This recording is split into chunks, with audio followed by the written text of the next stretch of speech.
गुरुर्ब्रह्मा गुरुर्विष्णू गुरुर्देवो महेश्वरः गुरु साक्षात परब्रह्म तस्मै श्री गुरवे नमः. रसिक श्रोत्यांच्या चरणी सादर नमस्कार. आजची ही 51वी कथा. ज्ञानदेवांनी नामदेवाला बरोबर घेतले ते कशासाठी?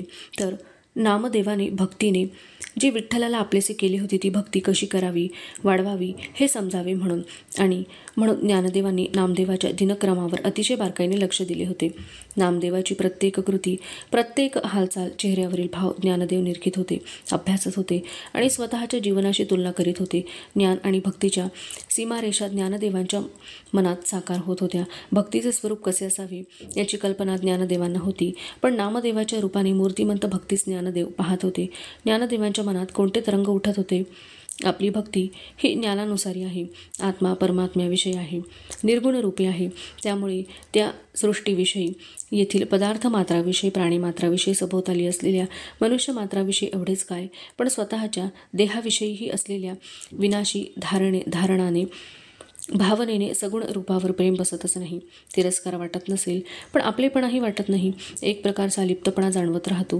प्रेमस्वरूप भक्तीतील आत्मविश्वाची मला कल्पना नाही असे नाही, पण त्यामध्ये नामदेव जसा रममाण होतो तसे मला रममाण होता येत नाही. नामदेव पांडुरंगाशी बोलताना जसा उत्साहाने आनंदाने बेहोश होऊन जातो तसे मला होता येत नाही, कारण अंतरंगात एक निश्चित जाणीव असते की हे परमेश्वराचे खरे रूप नव्हे, भक्तांसाठी घेतलेले एक रूप आहे. भक्ताची जशी भक्ती ज्या स्वरूपाचे चिंतन असेल तसे ते परमेश्वराने घेतलेले रूप आहे. परमेश्वराचे खरे स्वरूप हे निर्गुणच होय. त्यामुळे या भक्तीचा आनंद आपण समाधीत अनुभवू शकतो. तेथे आत्मरूपाचा, परमात्म्याविषयीचा संग होत असतो. निशब्द संवाद, अदृष्ट दर्शन, अस्पर्शाचा स्पर्श यांची अनुभूती येत असते. बाह्यतः स्थूल रूपाने तेथे काही दृग्गोचर होत नाही. हा आनंद त्याच्या पुरताच असतो. समाधी संपली, उतरली की पुन्हा पूर्ववत देहभाव, सर्वसामान्य मनुष्याप्रमाणे बाह्य व्यवहार. पण भक्तीचे स्वरूप येथेच पूर्ण होत नाही, तर याही वरची पायरी गाठली गेली पाहिजे. आणि म्हणून नामदेवाला आपण बरोबर घेतले आहे. नामदेवाची भक्ती ही कर्मानुसारी आहे, कारण त्याच प्रकारच्या भक्तीची लक्षणे नामदेवामध्ये प्रगट होत आहेत. नामदेवाच्या ठिकाणी सगुण स्वरूपाविषयी दृढ भाव आहे. परमेश्वराच्या सगुण रूपाला काव्यमय स्तुतीपर शब्दांनी, भजन कीर्तनाच्या रूपाने रिझवणे, सुखावणे, आनंदित करणे हेच नामदेवांच्या भक्तीचे स्वरूप आहे. परमेश्वराची सेवा करणे, त्याची सदैव जवळीक साधणे याला सगुण भक्तीमध्ये विशेष महत्त्व. आणि म्हणूनच स्थूल रूपाने सगुण रूपापासून दूर जाणे नामदेवाला अवघड होऊन बसले. तो विरह त्याला सहन होत नाही. सर्वाभूती असलेल्या परमेश्वराच्या व्याप्तीचे नामदेवाला ज्ञान नाही असे नाही, पण मूलतः भक्तीच्या स्वरूपाची बैठकच सगुण भक्तीवर आधारित असल्याने नामदेवाला पांडुरंगांचे सगुण दर्शन होत नाही, म्हणून बेचैनी होत असते. स्वतःच्या शरीरधर्माकडे याचे दुर्लक्ष होत जाते आणि म्हणून नामदेवसारखा देहभावातून हरवल्यासारखा वागत असतो. अर्थात या दोन्ही ज्ञान व भक्ती यांचा संगम होणे आवश्यक आहे, व ज्ञानपूर्ण भक्ती किंवा ज्ञानरूप भक्ती हीच खरोखरीच भक्ती होईल. म्हणून या ज्ञान व भक्तीची देवघेव करण्यासाठी मी नामदेवाला बरोबर घेतलेले आहे. ज्ञानदेव ज्ञान व भक्तीच्या गंगा यमुनेच्या संगमात चिंतनरूपी विहार करता करता हळूहळू बुडत चालले होते.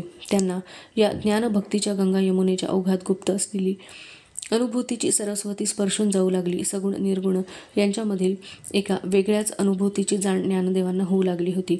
परमेश्वराचे स्वरूप सगुण का निर्गुण? श्रुतीने अनेक प्रकाराने परमेश्वराच्या स्वरूपाचा विचार करून निर्णय घेण्याचा प्रयत्न केला, पण ते तिला शक्य झाले नाही. सर्व प्रमाणांच्या सिद्धतेचे प्रयत्न असफल झाले. शेवटी श्रुती नेती म्हणत बसली, कारण परमेश्वराचे स्वरूप प्रकट करण्याची भाषाच वेगळी आहे. ते श्रुतीला लक्षात आले. त्याचे अनुमान हे शब्दाने नव्हे तर जाणीवेने घेण्याचे आहे. अनुभूतीची भाषा, जाणीवेची भाषा, समजण्याची भाषा हीच भाषा परमेश्वराच्या स्वरूपाची ओळख करून घेण्याची आहे. म्हणून परमेश्वर हा गोविंद आहे, त्याला दुसरे नावच नाही. जसा तो सगुण का निर्गुण हा निर्णय घेता येत नाही, तसाच श्रुतीला तो स्थूल का सूक्ष्म, साकार का निराकार, त्याचप्रमाणे दृश्य का अदृश्य हेही ठरवता आले नाही. तर तो केवळ एक गोविंदच आहे, गोविंद रूपच आहे. हाच गोविंद म्हणजे पंढरीचा रखुमादेवीवर विठ्ठलच आहे. ज्ञानदेवांची विचारात समाधी लागली. पावले पडत होती, टाळ मृदुंगाचा आवाज होत होता आणि ज्ञानदेवांच्या मुखातून अचानक ओंकाराचा ध्वनी बाहेर पडला. तो स्वर ऐकता सर्व शांत झाले. सर्वजण ज्ञानदेवांभोवती जमले. ज्ञानदेव उभे राहिले. सर्व त्यांच्या भोवती बसले. टाळांचा आवाज मंद मंद येऊ लागला. एकतारीचा सूक्ष्म स्वर सर्वांची मने छेदून गेला. ताल स्वर एकत्रित जमले. ज्ञानदेव डोळे मिटून उभे राहिले आणि काही क्षणातच त्यांच्या तोंडून स्वर बाहेर पडले आणि सर्व संत श्रवणाने त्याचे ग्रहण करू लागले. तुझ सगुण म्हणू की निर्गुण रे, सगुण निर्गुण एक गोविंदो रे, अनुमानेना श्रुती नेती नेती म्हणती गोविंदो रे. तुझ स्थूळ म्हणू की सूक्ष्म रे, स्थूळ सूक्ष्म एक गोविंदो रे. तुझ दृश्य म्हणू की अदृश्य रे, दृश्य अदृश्य एक गोविंदो रे. निवृत्ती प्रसादे ज्ञानदेव बोले, बाप रखुमा देवीवरू विठ्ठलू रे. निवृत्ती ज्ञानदेवाच्या जवळ गेले. दुसऱ्या बाजूला नामदेव येऊन उभा राहिला. ज्ञानदेवांनी दोघांकडे पाहिले. ज्ञानदेवांच्या बाजूलाही जणू निर्गुण आणि सगुणच होते आणि ज्ञानदेव दोघांचे सुवर्ण मध्य होते. म्हणजे तसे त्यांचे मनोगत होते, तसे त्यांना साधायचे होते, म्हणून त्यांनी नामदेवाला बरोबर घेतले होते. ज्ञानदेवांनी सद्गुरू निवृत्तीनाथांकडे पाहिले व नामदेवाचा हात धरून ते पुढे चालू लागले. निवृत्तीनाथ त्या दोघांच्या पाठमोऱ्या आकृतीकडे कौतुकाने पाहत होते. दिवस जात होते. ज्ञानदेव नामदेवांशी हळूहळू सगुण भक्तीच्या विषयावर बोलत होते. नामदेवाला पांडुरंगाविषयी वाटणारी अशी भक्ती कशी निर्माण झाली व कशी वाढत गेली हे सांगता येत नव्हते. नामदेव म्हणत, ज्ञानदेवा, आई वाचून मूल राहत नाही तर पाण्या वाचून मासा तडफडू लागतो. असे का होते हे त्यांनाही सांगता येणार नाही. तशी माझी अवस्था आहे, एवढेच मला सांगता येईल. नामदेवाने ज्ञानदेवांचे हात हातात घेतले आणि त्यांच्या डोळ्यात पाहिले. तेव्हा नामदेवांना ज्ञानदेवांचे डोळे तेजस्वी दिसले. नामदेव म्हणाले, ज्ञानदेवा, तुझे डोळे स्वच्छ नितळ दिसत आहेत. ज्ञानाने तुझे डोळे तसे झालेले आहेत आणि म्हणून ज्ञानदेवा, तुझ्या नजरेला चराचरातील परमेश्वराचे सूक्ष्म रूपच दिसत असते. ते मला कसे साधेल रे. ज्ञानदेव म्हणाले, नामदेवा, ज्ञानाग्नीच्या सूर्याच्या प्रखरपणामुळे अज्ञानाने दाटलेला भावविवशतेचा सारा जेव्हा विरून गेला तेव्हा हे डोळे असे नितळ झाले आहेत. पण नामदेवा, मृगजळ उत्पन्न होण्याची शक्यता तेथे नाकारता येत नाही. म्हणून भक्तीची सांजवेळ साधण्यासाठी तर मी तुला बरोबर घेतले आहे. तेव्हा भक्तीमुळे डोळे पाणीदार होऊन शीतलाई उत्पन्न करतील. नित्यानंद भरित क्रमताती मार्गू, हृदयी अनुरागू आवडीचा, प्रेमे ओसंडीत करीती स्वहित गोष्टी, दाविती कसोटी अनुभवाची. दिवस जात होते. मार्ग आक्रमीला जात होता. ज्ञानदेवांच्या सहवासाने नामदेवाचे चित्त सर्वांभूती असलेल्या पांडुरंगाची अनुभूती घेण्याचा अभ्यास करीत होते. तर ज्ञानदेवांच्या अंतरंगीची भक्तीची गुप्त सरस्वती सगुण निर्गुण गंगा यमुनांच्या प्रवाहातून हळूहळू प्रगट होऊ पाहत होती. चांदणी रात्र होती. मुक्काम एका अंबरीत पडला होता. म्हटले तर गाव जवळ होते, म्हटले तर लांब होते.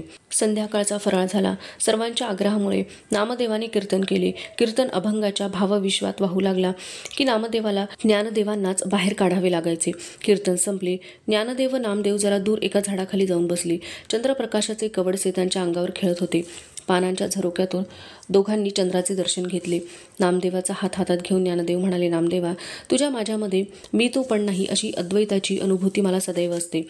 पण तू मला तशी साथ देऊन तुझ्या सहवासाचे सुख मिळवून देत नाहीस, कारण तू प्रेममूर्ती आहेस. भक्तीच्या निरागस प्रेमाचा तू पुतळा आहेस. तेव्हा तुझ्या या स्वरूपाचे जर मला सहवास सुख मिळवायचे असेल तर मला तुझ्याप्रमाणे व्हावे लागेल. तेव्हा नामदेवा, मी तुझ्यासारखा कसा होईन? ती विद्या तू मला द्यावीस. नामदेव, तू हेच अविनाशी तत्व ज्या भक्तिमार्गाने मिळवलेस तो भक्तिमार्ग तू मला समजावून सांग. ज्ञानदेव म्हणे, परियेसी नामया अद्वैत आत्मया प्रेममूर्ती, भक्तिभावे तुवा जोडिले अविनाश, सांग पा सेविला सुमार्ग कैचा. नामदेवा, ही भजनाची हातोटी तुला जी साधली त्याचा विधी तू मला खुलासेवार सांग. नामा, तुझ्या मनबुद्धीची ही सत्वशीलतेची परमावधी तुला कशी उपायांनी प्राप्त झाली ते उपायी तुम्हाला सविस्तर सांग. ज्ञानदेवांनी नामदेवाच्या पायी मिठी घातली. ज्ञानदेवांना कंठ दाटून आला. डोळ्यात उभी असलेली नामदेवाची मूर्ती डोळ्यातील आसवात विरघळू लागली. कैसा तो साधावा सांग भजनविधी, कैसी मनबुद्धी सत्वशील, परसोनी कोष्टी घाली चरणा मिठी, दाटलासे कंठी सद्गतीत. नामदेवाने ज्ञानदेवांना झटकन उचलले व त्यांना गळामिठी घातली. ज्ञानदेवांना गळ्याशी लावताना नामदेवाच्या डोळ्यातील 2 मोती ज्ञानदेवांच्या मस्तकी पडले. नामदेव म्हणाला, ज्ञानदेवा, अरे हे काय? मी कोणत्या उपासनेने ही भक्ती प्राप्त करून घेतली आहे असे तुला वाटते? अरे मी ना केले कोणते तप, ना व्रत, ना केली कोणतीही साधना. ही तर केवळ पांडुरंगाचीच कृपा आहे. अरे मी कोण आहे व कसा आहे मलाच याची जाणीव नाही. असा मी भाग्यहीन आहे. तू माझे जे कौतुक करतोस त्याला मी पात्र आहे की नाही याची मलाच शंका येते. ज्ञानदेव म्हणाले, नामदेवा, अरे मृगाला कधीतरी माहीत असते का की कस्तुरीचा वास त्याच्या बेंबीतूनच येतो आहे म्हणून? नामदेव म्हणाले, पण ज्ञानदेवा, मृगाला कस्तुरी कोणी दिली? ती तर त्याला परमेश्वरानेच दिली ना. का मृगाचे त्यात काही कर्तृत्व आहे? तसे सूर्याचे दर्शन हे त्याच्याच तेजाने होते. ते तेजही परमेश्वराचेच आहे ना. मग हा विठ्ठलावरील माझा भक्तिभाव प्रेमभाव विठ्ठलानेच दिलेला ठेवा आहे असे नाही तुला वाटत?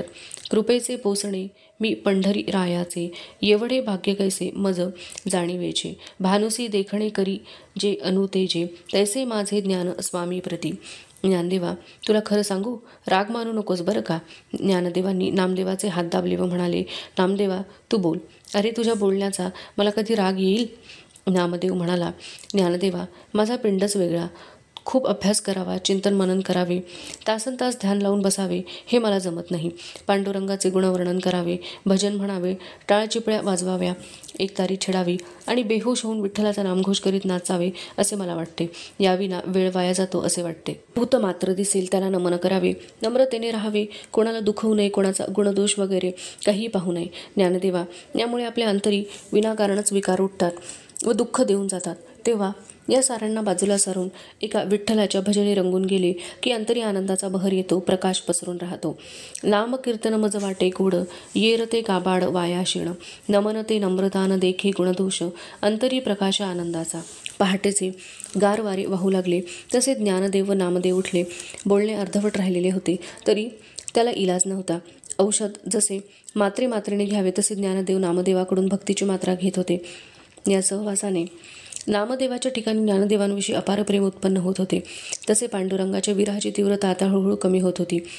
नामदेव विठ्ठलाशी करीत असलेल्या हितगुजाच्या गोष्टी आता ज्ञानदेवांशी करीत होता व विठ्ठल जशी नामदेवाशी बोलून त्याच्याशी चर्चा करी व त्याच्या शंकांचे निरसन करी तसे ज्ञानदेवांकडून घडत होते. काही वेळात ज्ञानदेवांकडे पाहत राहिलेल्या नामदेवाला ज्ञानदेवांच्या ठिकाणी पांडुरंगाचे रूप दिसू लागे व त्याने नामदेवाचे देहभान हरपून जाई असा हा मोठा आनंदाचा प्रवास चालू होता. एकदा असेच प्रवासाने शिणलेली व झुणका भाकरीने पोट जड झालेली मंडळी झाडांच्या सावलीत आडवी झाली होती.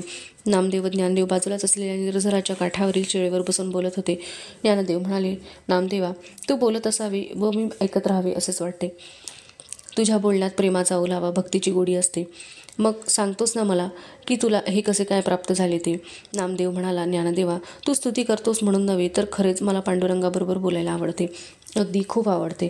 मी तुझ्याशी बोलत असतो तरी मला माझा पांडुरंग तुझ्या ठिकाणी दिसतो आणि मग मी आपोआप बोलू लागतो. पण आमचे खरे निर्विकारी ध्यान हे सगुण रूप विठ्ठलच होय. ज्याला चराचरात विठ्ठल दिसतो ते खरे निर्विकारी ध्यान होय. आमचा आदर्श म्हणजे कीटक. तो कसा भिंगुरटीचे ध्यान करीत असतो व एकचित्त ध्यानाने तो भिंगुरटी रूप होऊन जातो, तसे आम्ही विठ्ठल रूप होऊन जातो. ज्ञानदेवा, हेच खरे ध्यान. नामदेवाने थोडा वेळ ज्ञानदेवाच्या मुखाचे अवलोकन केले. जीवाचे कान करून ज्ञानदेव ऐकत होते. ज्ञानदेव काही बोलत नाही असे पाहून नामदेवाने बोलणे थांबवले. ज्ञानदेवांची समाधी झटकन उतरली. ते नामदेवांकडे पाहत म्हणाले, नामदेवा, बोलायचे थांबलास? तुला काय वाटते की माझे लक्ष नाही तुझ्या बोलण्याकडे? तसे नव्हे बरं नामदेवा. अरे तुझे शब्द कानी पडू लागले की देहभावच हरपू लागतो. श्रवणाद्वारे शब्द हृदयात साठवले जातात आणि त्याची अनुभूती घेण्याची घाई होते म्हणून असे होते. तू बोलत राहा, मी ऐकत असतो. नामदेव म्हणाला, ज्ञानदेवा, तुमचा आमच्या वैचारिक भूमिकेमध्ये तसे वेगळे काही नाही. तुमच्या मार्गातील साधक तम रज सत्व या क्रमाने त्रिगुणांकडून गुणातीताकडे जातो, निर्गुणाकडे जाण्याचा प्रयत्न करतो. प्रथम तम रज विकारापासून मुक्त होऊन आत्मविकास साधणारा साधक सात्विक विकाराने आनंदित होतो व त्याही पुढे जाऊन तो निर्विकारी अशा निश्चल शांतीचा, आनंदाची अनुभूती घेण्याचा प्रयत्न करतो. पण ज्ञानदेवा, भक्तीमध्ये भक्त परमेश्वराविषयीच्या प्रेमविकारांनीच आनंदित होतो. त्या प्रेमाला विकार म्हणण्यापेक्षा चंद्रावरील कला जशा त्याला सुशोभित करतात तशा भक्ताला या प्रेमकला आनंदाच्या परमोच्च अवस्थेतही नेऊन सोडतात. विठ्ठलाच्या स्मरणाने नामदेवाचा मनोच्चंद्र प्रेमकलांनी पूर्णतेला आला आणि त्याच्या हृदय सागराला उधाण आले. नामदेवांचे डोळे पाझरू लागले. नामदेवाने चिपळ्यांचा ताल धरला व एकतारी छेडली.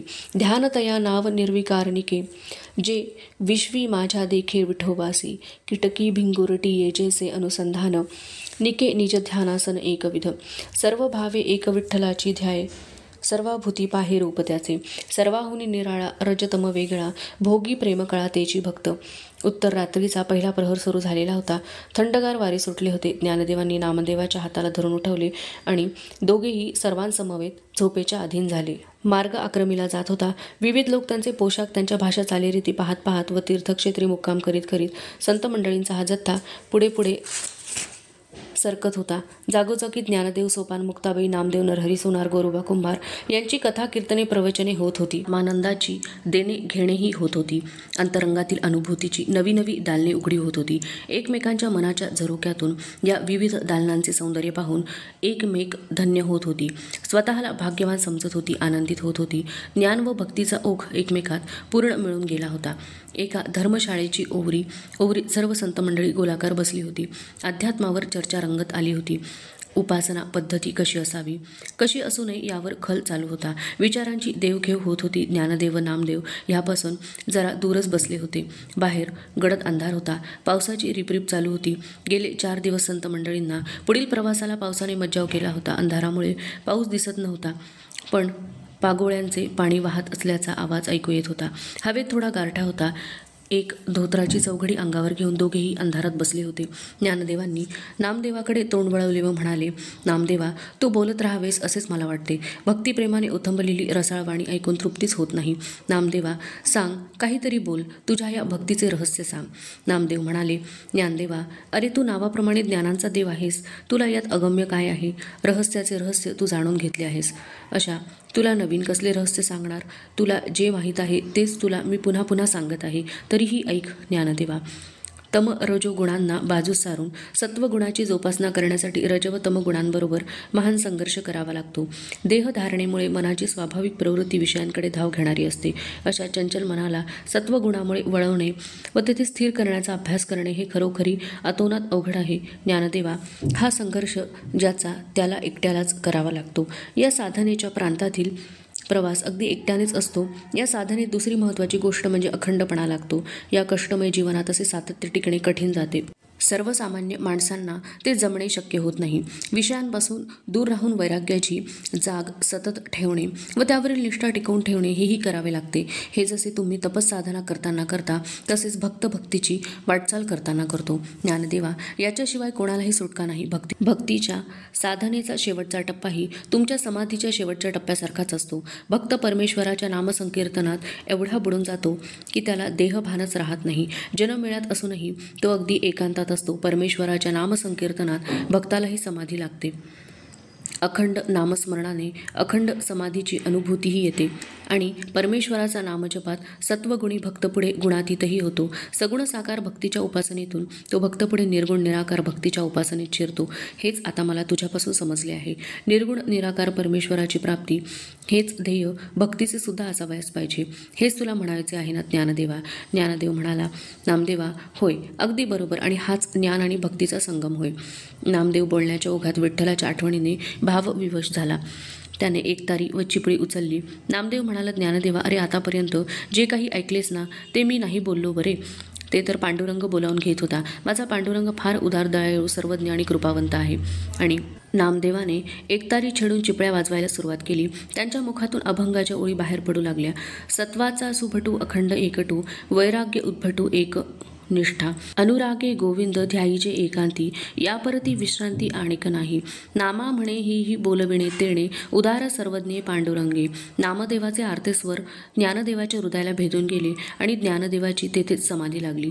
परिपक्व व मऊ लुसलुशीत झालेल्या फळाला धक्का लागतात जसा त्यातील रस बाहेर वाहू लागतो, तसे नामदेवाच्या आर्तस्वराने ज्ञानदेवाच्या हृदयी भक्तीची सरस्वती वाहू लागली. एका आगळ्या अनुभूतीचा आनंद ज्ञानदेवाला झालेला त्यांच्या चेहऱ्यावर नामदेवाला दिसला, कारण ज्ञानदेवाचा चेहराच तेजस्वी झालेला होता. थोड्या वेळाने ज्ञानदेवाच्या ठिकाणी हालचाल दिसू लागली. समाधीतून जागृतीत येत असलेल्या ज्ञानदेवाला नामदेवाने अगदी कडाडून मिठी मारली. हा आनंदाचा सोहळा निवृत्ती, सोपान, मुक्ता आदी सर्व संत मंडळी पाहत होती. त्यांच्याही डोळ्यातून आनंदाश्रू वाहत होते व मुखातून अगदी मंद स्वर बाहेर पडत होते. विठ्ठल विठ्ठल विठ्ठल विठ्ठल.